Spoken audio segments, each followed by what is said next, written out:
வணக்கம் நண்பர்களே.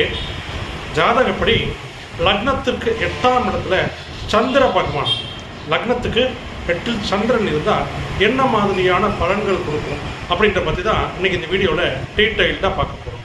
நீங்கள் எந்த ராசி எந்த லக்னமாக வேணாலும் இருக்கலாம். உங்கள் ஜாதக கட்டத்தில் லக்னத்துக்கு 8ஆம் இடத்துல சந்திர பகவான் இருந்தால் என்ன மாதிரியான பலன்கள் உங்கள் வாழ்க்கையில் நடக்கும் அப்படின்றத பற்றி இன்றைக்கி இந்த வீடியோவில் டீட்டெயில்டாக பார்த்துடலாம். நான் உங்கள் கும்ப வினோத்குமார். இது உங்கள் சாய் திருமுருகன் அஸ்ட்ரோ சேனல். இது ஒரு ஜோதிட மற்றும் ஆன்மீக சேனல். ஜோதிட ரீதியான தகவல்களையும் உங்கள் வாழ்க்கையில் ஏற்படக்கூடிய பிரச்சனைகளுக்கு உண்டான தீர்வையும் எளிய பரிகாரங்களையும் சொல்லக்கூடியது தான் நம்ம சாய் திருமுருகன் அஸ்ட்ரோ சேனல். அதனால் புதுசாக நம்ம சேனலை பார்க்குற நண்பர்கள் நேயர்கள் மறக்காமல் நம்ம சேனலை சப்ஸ்கிரைப் பண்ணி பாருங்கள், லைக் பண்ணுங்கள், கமெண்ட் பண்ணுங்கள், முக்கியமாக ஷேர் பண்ணுங்கள். அப்போ தான் நம்ம சொல்லக்கூடிய நல்ல தகவல்கள் ஜோதிட ரீதியாக எல்லோரையும் போய் சேரும்.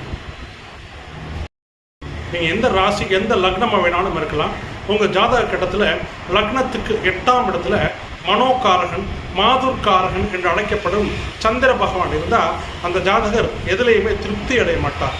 அவரது வாழ்க்கையில் திருப்தி என்ற ஒன்றே இருக்காது. அதாவது அவர் சாட்டிஸ்ஃபேக்ஷன் பண்ண முடியாது.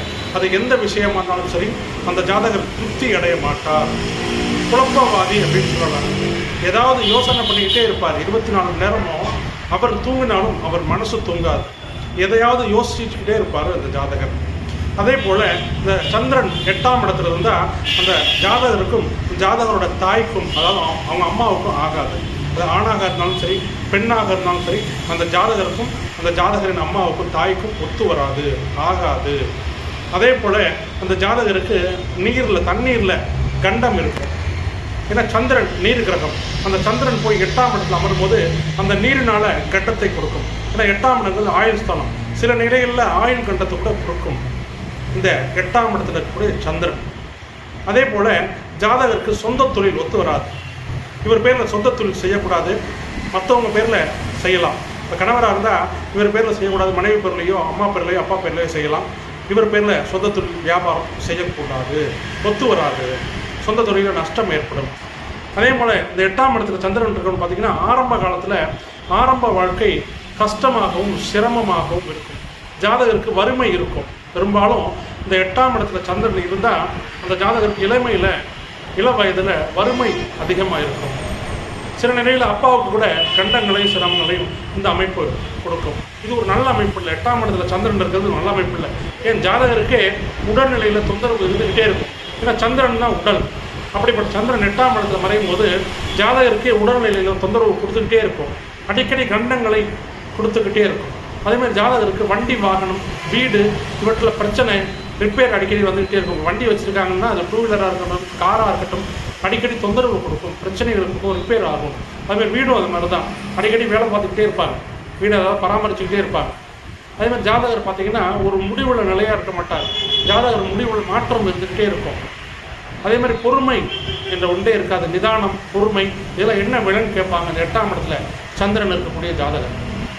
அதே போல் இரவு நேரத்தில் அதிகமாக கண் விழிப்பாங்க இந்த 8ஆம் இடத்துல சந்திரன் இருக்கக்கூடிய ஜாதகர். பெரும்பாலும் நைட் டியூட்டி பார்க்குறாங்க இல்லையா. இப்போ பெரும்பாலும் பார்த்தீங்கன்னா அந்த சாஃப்ட்வேர் ஐடி கம்பெனியில் வேலை பார்க்குற நைட் டியூட்டி பார்க்குறாங்க இல்லையா. இந்த நைட் டியூட்டி பார்க்குறவங்களுக்கு இந்த 8ஆம் இடத்துல சந்திரன் இருக்கும். அதிகமாக இரவு நேரத்தில் கண் விழிச்சு இருப்பாங்க. அதே போல் இந்த 8ஆம் இடத்துல சந்திரன் இருக்கக்கூடிய ஜாதகர் தானும் குழம்பி அடுத்தவங்களையும் குழப்பிடுவாங்க. நான் ஏற்கனவே சொன்ன மாதிரி திருப்தி என்ற ஒன்றே இருக்காது. எதிலையும் திருப்தி அடைய மாட்டாங்க, அவ்வளோ சீக்கிரம் சாட்டிஸ்ஃபேக்ஷன் ஆக மாட்டாங்க.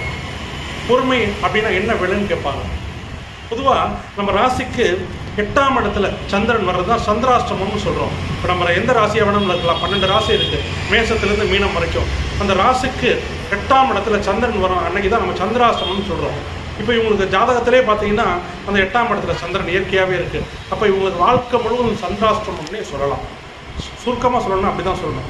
நம்மளுக்கு மாதத்தில் 2 நாள் சந்திராஷ்டமம் வரும். இந்த ஜாதகர்களுக்கு தான் லக்னத்துக்கு 8ஆம் இடத்துல சந்திரன் அமைந்துச்சுன்னா வாழ்க்கை முழுவதும் சந்திராஷ்டமம்னே சொல்லலாம். இது ஒரு சிக்கலான அமைப்பு. 8ஆம் இடத்துல சந்திரன் இருக்கிறது ஒரு சிக்கலான அமைப்பு. சரி சார், இவ்வளோ பிரச்சனை சொல்கிறீங்க, இதுக்கு என்ன தான் தீர்வு அப்படின்னா, இந்த 8ஆம் இடத்துல சந்திரன் இருக்கக்கூடிய ஜாதகர்கள் கொஞ்சம் பொறுமையாகவும் நிதானமாகவும் இருக்க கற்றுக்கணும். அவங்களால முடியாது, சிரமம் தான். இருந்தாலும் இந்த தியானம், மெடிடேஷன், யோகா இது மாதிரி பயிற்சிகள் செஞ்சு கொஞ்சம் அந்த பிரச்சனைகளை குறைச்சிக்கலாம். இல்லைன்னா இவங்க உடம்புல பாதி பிரச்சனைனா மனசில் தான் பாதி பிரச்சனை உங்களுக்கு. ஆசை, அளவுக்கு அதிகமாக ஆசை இருக்கும், எதிரையும் திருப்தி அடைய மாட்டாங்க. ஆசை எல்லாருக்கும் இருக்கும், இவங்களுக்கு அளவுக்கு அதிகமாகவே ஆசைகள் இருக்கும். குழப்பவாதிகளாக இருப்பாங்க, முடிவு நிலையாக இருக்க மாட்டாங்க, முடிவில் சேஞ்ச் பண்ணிக்கிட்டே மாற்றிக்கிட்டே இருப்பாங்க. இந்த அமைப்பு மனசு சம்பந்தப்படக்கூடிய விஷயம். சந்திரன் தான் மனோகாரகன். அந்த சந்திரன் போய் 8ஆம் இடத்துல இருக்கும்போது அந்த மன ரீதியாக பிரச்சனைகளை கொடுக்கும், தொந்தரவுகள் கொடுக்கும். அதனால் அந்த தியானம், யோகா, மெடிடேஷன் போன்ற விஷயங்கள் செஞ்சு அந்த மன ரீதியான பாதிப்புகள், பிரச்சனையை குறைச்சிக்கிறது நல்லது. நண்பர்களே, தனிப்பட்ட ஜாதகம் பார்க்க விருப்பமுள்ள நண்பர்கள், நேயர்கள், எந்த ஊர், எந்த நாடு, எந்த மாவட்டமாக இருந்தாலும் ஆன்லைன் வழியாக ஜாதகம் பார்த்து ஃபோன்லேயே கூப்பிட்டு அனைத்து பலன்களும் சொல்லிட்டு இருக்கிறோம். விருப்பமுள்ள நண்பர்கள், நேயர்கள் என்னோட நம்பருக்கு கால் பண்ணுங்கள், இல்லை வாட்ஸ்அப் பண்ணுங்கள். நான் உங்கள் கும்ப வினோத்குமார். இது உங்கள் சாய் திருமல் அஸ்வத் சரவணன். நன்றி, வணக்கம்.